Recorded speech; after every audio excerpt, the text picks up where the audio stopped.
Episode के start में हमें दिखाया जाता है वेडनेसडे एक लॉकेट लेकर मोमबत्ती का एक घेरा बना रखा है जिसके अंदर वो बैठी हुई होती है। वह गुडी को बुला रही होती है, लेकिन तभी हमारे यहाँ पर इनित आ जाती है और उसको एक लेटर देती है जिसमें लिखा होता है कोई उसे क्रैकस्टोन में मिलने के लिए बुला रहा होता है। वेडनेसडे इनित को लेकर क्रैकस्टोन पे चली जाती है। जब वो अंदर जाती है तो उसे एहसास होता है कि यहाँ पर कोई है, लेकिन यहाँ पर वेंका, जेवियर और उसके साथी होते हैं जो वेडनेसडे को सरप्राइज दे रहे होते हैं क्योंकि आज लोंडिया का बर्थडे है। लेकिन तभी वेडनेसडे को वहाँ पर लिखी हुई लाइन नजर आती है जिनमें लिखा होता है कि जब मैं लौटूंगा तो शोले बरसेंगे। और जब अपनी वेडनेसडे इन लाइनों को छूती है तो उसको विजन आता है जिसमें गुडी एडम्स उससे मिलती है। गुडी एक घर को दिखाकर बोलते हैं कि अगर तुम्हें तुम्हारे सवालों के जवाब चाहिए तो यहाँ पर जाओ। अगर भाई लोग अभी तक वीडियो पे बने हुए हो तो यार चैनल को सब्सक्राइब करो और वीडियो को लाइक भी करो। वेडनेसडे जब अपने रूम पे आती है तो उसे पता चला कि उसके घर वालों ने भी उसे बर्थडे गिफ्ट भेजा है जिसको द थिंग ने छुपा लिया था और इस गिफ्ट के अंदर तुम मानोगे नहीं मरी हुई गैलरी थी। अगली सुबह वेडनेसडे उन लाइनों को देखती है जो गार्डन के अंदर आग के जलने से बनी थी। यहीं पर जेवियर आ जाता है, लेकिन अपनी वेडनेसडे काफी उससे गुस्सा है क्योंकि उसको लगता है कि यही वो मॉन्स्टर है जो लोगों को मार रहा है।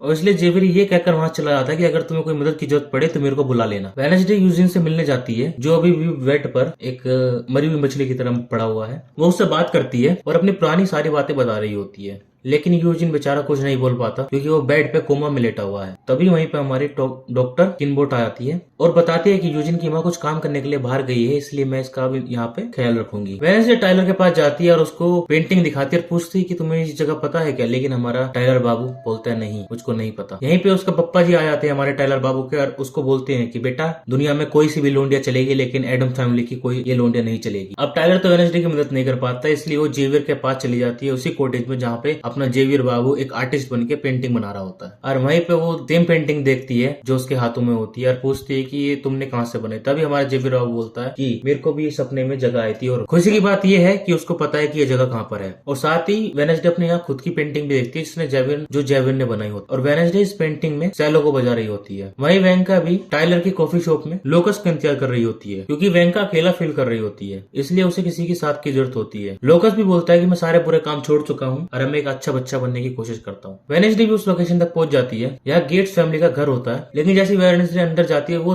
देखती है कि वहाँ पे हमारे मेयर साहब खड़े हैं और फिर उसका पीछा करना शुरू कर देती है। और हमारे मेयर को पता चल चुका है कि किसने खून किया है, इसलिए वेडनेसडे उसी की गाड़ी में छुप जाती है। लेकिन टाउन के अंदर जाते ही हमारे मेयर साहब को कोई ठोक के चला जाता है और मेयर बहुत ही बुरी तरीके से घायल हो जाता है। इसलिए हमारी प्रिंसिपल विल वेडनेसडे से बोलती है जहाँ भी बुरा होता है वहाँ पे तुम क्यों मौजूद होती है, और वो उसको बाहर निकलने पे पाबंदी लगा देती है। लेकिन हमारी भी वेडनेसडे उसकी नहीं साली की तरह अपने प्रिंसिपल विल से बोल देती है कि मैं सच्चाई पता लगा के ही रहूंगी। रात को वेडनेसडे टाइलर को झूठ बोलकर बुला लेती है कि मैं तुम्हारे साथ डेट पे जाना चाहती हूँ। साथ ही वे अपनी फ्रेंड इनित को भी अपने साथ ले जाती है और फिर वो उन दोनों को लेकर उसी घर में आ जाती है जहाँ वेडनेसडे को वही गाड़ी दिखती है जिससे मेयर साहब का एक्सीडेंट हुआ था। साथ ही वेडनेसडे को ये पता चलता है कि हाँ इस घर में कोई रहता है क्योंकि मोमबत्तियां गर्म है और एक कमरा बिल्कुल साफ होता है। लेकिन तभी यहाँ पर मॉन्स्टर आ जाता है, इसलिए वेडनेसडे और उसके फ्रेंड्स बचकर एक तहखाने में पहुंच जाते हैं जहाँ पर वेडनेसडे को मरे हुए लोगों के अंग मिल जाते हैं और उन अंगों को एक जगह स्टोर करके रखा होता है। लेकिन उन लोगों को उससे बचना था तो वहां से भाग जाते हैं। ये लोग टाइलर को उसके घर पे ले जाते हैं जहाँ पे उसका पापा अपने टाइलर बेटा को जख्मी देखता है और वेडनेसडे टाइलर के डैड को बोलती है कि मुझे कुछ आपको दिखाना है। तो वो उसी जगह पे ले जाती है जहाँ पे अंग स्टोर होते हैं। लेकिन मजेदार बात ये होती है कि वहाँ पे वो होते ही नहीं है, पूरी इलाका पूरा घर साफ हो चुका होता है। तभी वहाँ टाइलर का पापा